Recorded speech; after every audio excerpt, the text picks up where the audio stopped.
Tell me about your characters and the movie overall. My character is Sean, and he plays the leader of the mob. He does flash mobs throughout Miami, trying to get notoriety for his flash mobs, and kind of get picked up through this YouTube contest. So that's his initial goal. And later on in the movie, the goal changes because he finds out that his neighborhood is going to be kind of demolished and built over by her father. But in the process, he meets her and falls in love with her. So it's kind of like this battle on how does he, save his neighborhood and then still stay in love with the girl that he met. And I play Emily Anderson, and I'm coming in town with my father, played by Peter Gallagher. And so we kind of come in town, and he's planning on developing this neighborhood and this community. And so I end up meeting Sean and seeing the mob and what they do, and I see so much freedom in their movement, and I don't have that because I have so much pressure on me. So seeing that, I think that I'm meeting him and wanting to be a part of the mob so I can become a better dancer, but it ends up that I'm not only pursuing something for myself, we end up fighting for something as a whole that's way greater together. And what was it like working on the movie and especially working in Miami? Yeah, Miami was hot. So, yeah.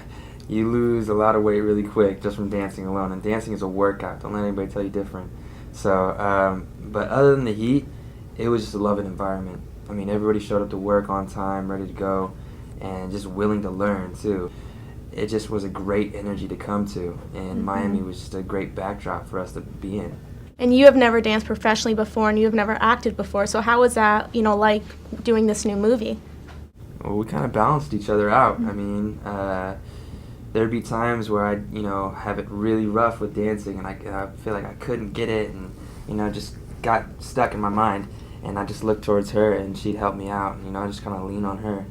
So. And it was the same. I remember this one scene in particular where I was sitting there and I was getting so frustrated. It was one line that was so important, and it was all on me to make it work. And so I was just trying to figure it out. And I remember he saw it like in my face that I was trying so hard, and then he was just like, "Let's go play ping pong," and after that I came back and nailed it. So it was just like things like that we'd help each other get out of our heads and just kind of relax. What was it like working with all the other different dancers and trying to dance in unison? It's one thing learning how to dance, and it's another learning how to dance with the best dancers, because you got to match or maybe look like aren't so far away from their skill level.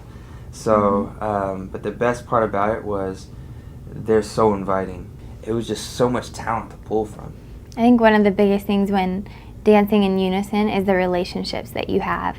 So when you're dancing beside a group of people, if you know them and they feel like a family, you're more likely to be able to feel them, their energy, their breath, and then you can move better with them.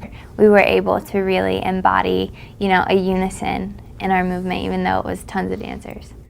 Have either of you ever been in a real flash mob? I haven't. I have.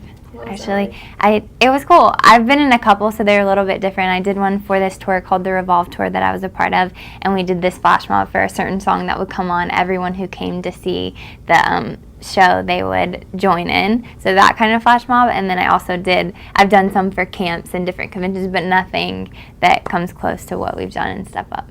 And how is this different from all the past Step Up films? There's no more battling at all anymore, and aside from the first one, then the last two were my crew versus your crew type thing. I think we're kind of mixing all three of them prior to this movie and making this kind of super movie, and then we bring back that storyline that you loved in Step Up 1, so we get you invested in the characters. What is that one moment in this movie that we really need to look out for? I think it's the contemporary duet that Sean and Emily performed together, and it's something that you kind of see throughout the whole film, and it's just a moment. It's not just movement. It just captures the whole experience and story of what Sean and Emily have been through together in a couple minutes. So it's really powerful. Yeah, the dance itself speaks volumes. Okay, thank you guys so much. Yeah. Thank you so much. Thanks.